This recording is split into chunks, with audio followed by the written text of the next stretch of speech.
This patch is seriously going to turn FIFA into an arcade simulator, and others agree. And I'm talking more FIFA 17 days where you could literally tap the pass button, spam it that is, and pass your way through the defense like an arcade pinball simulator. Well, I think with this patch coming, it's back. And if you're into realistic football or realism, unfortunately, FIFA will not be the game for you. Increased accuracy of driven ground passes made to teammates ahead of the ball carrier in situations where the passer is under no pressure from defenders. Deary me. FIFA 22 driven passes are back, and I'm just going to say you guys need to watch out. If you haven't yet learnt right stick switching and in fact being ahead of your opponent by switching to the defender before they even make the pass so you can intercept it, then I recommend you do so now. There are many tutorials on the channel explaining how you do that, but essentially you do need to start and use right stick switching because that's the only way we're going to be able to counter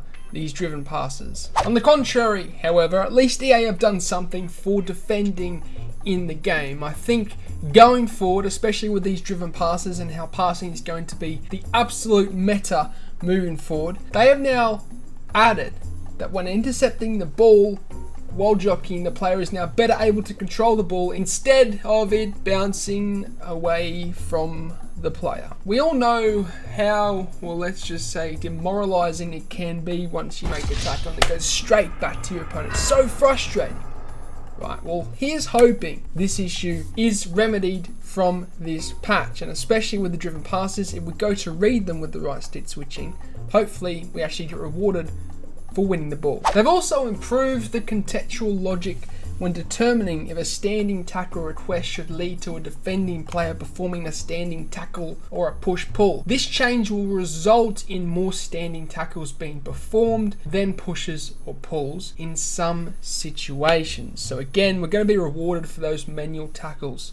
Okay, we're not so much relying on AI, and if you do rely on AI moving forward with how much of a passing pinball simulator game this is going to be, then you will be punished because passing tiki-taka around defenses when you're AI defending can be very detrimental to your defense and you will concede. Slightly decrease the range required for a defender to attempt a tackle without being requested to do so. So in summary, we're going to say that EA have actually attempted to try and reward manual defending in my opinion, but in terms of the attack, as I said, it's going to be more arcadey moving forward. You need to learn that. Now, I would start implementing driven passes into your attack going forward. This will benefit you in the long run, especially if you're doing driven passes into regular passes, etc., to open up defenses. And essentially, that's exactly what you're wanting to do to break down defenses. Okay, especially with how manual defending is going to be rewarded.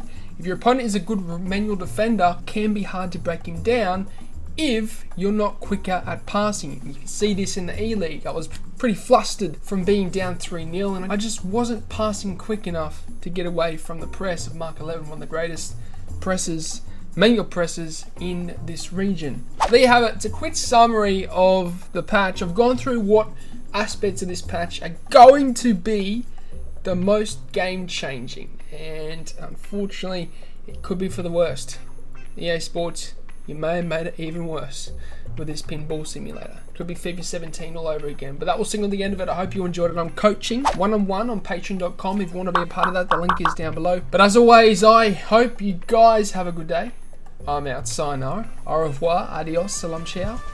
Goodbye. Thanks for watching. If you enjoyed the video, then I'd really appreciate it if you hit the subscribe button. And lastly, if you do want any pre-gaming fuel or supplement, then head over to atpscience.com, which is the first link in the description, and use the code AussieFIFA at checkout to get yourself a discount. Not only is it the cheapest way to get supplements, but it helps me out a ton, guys, so thank you.